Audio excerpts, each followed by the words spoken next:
Well, I guess it's time to find out if this thing lived up to all the hype I gave it.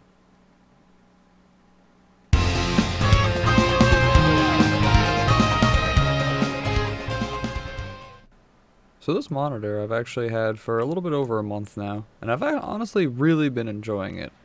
It's brought my whole kind of desk cluster a little bit closer to where I want it to be.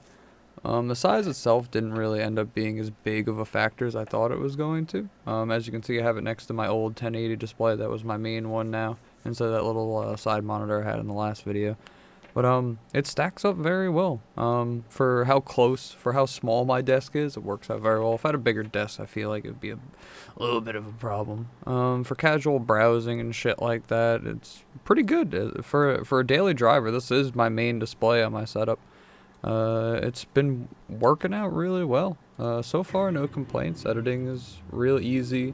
I can manage shit ton of windows when I'm streaming. It makes it a lot easier. Because I'll normally stream on the 1080 display, just so I have to do less resolution changes and shit like that. But I can fit stream on one side, all this other shit. Fucking clouds, bro! It runs totally fine. It runs absolutely fine. It just can't be the fucking whole screen. As you can see, some games just don't work. I was surprised Blacklist actually didn't work.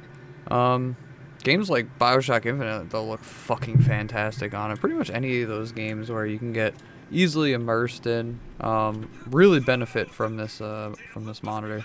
I would definitely say it's very geared towards people that want to play games and an ultra-wide just can't afford it. For the price, what it offers, only having like 2 HDMI ports instead of like DisplayPort or DV, like any of that shit, no VGA or anything. Like it looks like it's really geared towards people that want to play 1080 60 frames. I love it. It works really good, even higher demanding games. Like I was playing the Division beta on it, and my computer could run it fairly well. For just a 970, this card still surprises me the shit it can pull out. I was running BioShock at like 100 and something frames per second on average. Like, it's living up to the money I spent on it. This whole setup's actually going very well. Witcher 3, obviously another game you can get really immersed in. And it's really those kind of games that like you really get the full use out of it. Anything you could just easily get into and just like, oh, I'm just gonna do this for a little while. It's perfect for it.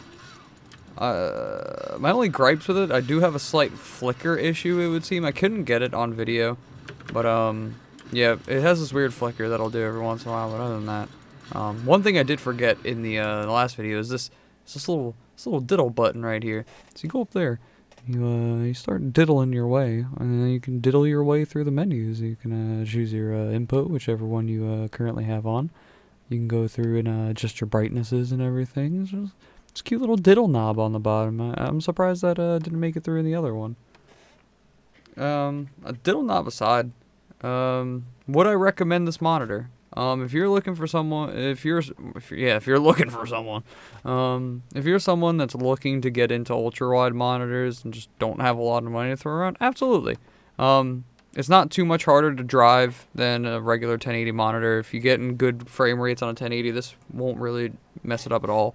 I get pretty much the same performance in games on this as I was getting on a regular 1080 display. You can watch your favorite YouTube stars, like Feastry. I heard his last video was pretty goddamn funny.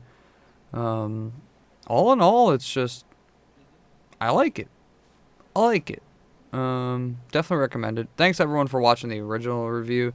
I figured I'd pop back in, say how I was liking it, and tell you how I feel about it in case you were still curious about it. Maybe you didn't want to spend your money on it. But yeah, I like it. No complaints. Good $200 spent. I recommend everyone go out and get one. As always, like, favorite, comment. Thanks as always for watching. I'll see you guys in the next one.